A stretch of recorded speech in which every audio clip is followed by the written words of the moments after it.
In 1993, local black RAF veteran Jeff Nelson was encouraged by fellow local black veteran John Winston Clark to apply to become an officer in the service like himself. Like John, Jeff came from a deprived background in the West Midlands. John had been spotted as having the potential to become an officer early on in his career and had been supported by the RAF in his ambitions. John saw the same potential in Jeff. On taking the exams to see if he could enter Cranwell, Jeff was told that he had been turned down as a borderline case. Quite pleased that he had come close to winning a commission, Jeff prepared to apply again.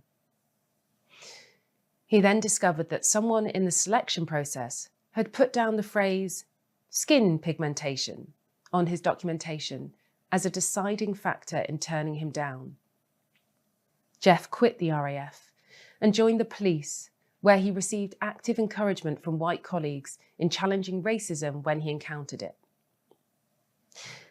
How did this make sense for the same institution to be promoting a Caribbean recruit in one instance and discriminating against someone from the same background in another? Other British institutions faced accusations of racism in the 1990s.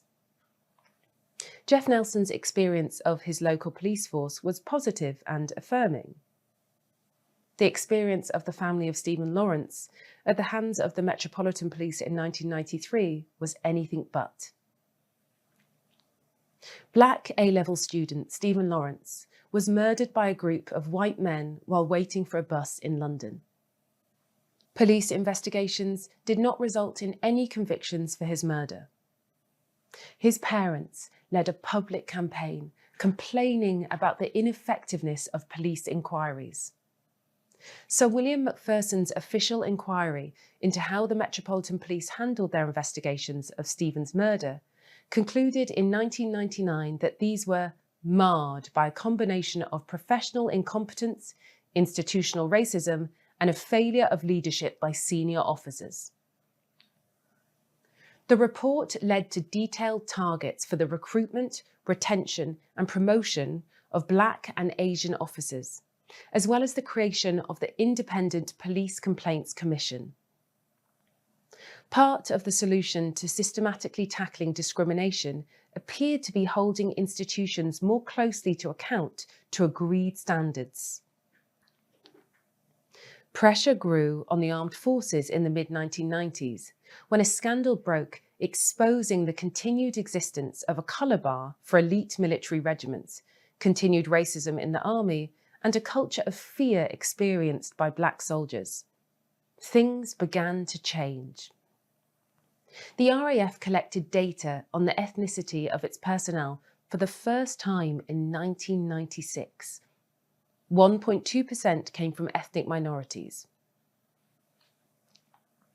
In 1998, the Ministry of Defence agreed to work in partnership with the powerful Commission for Racial Equality, who had exposed the army scandal.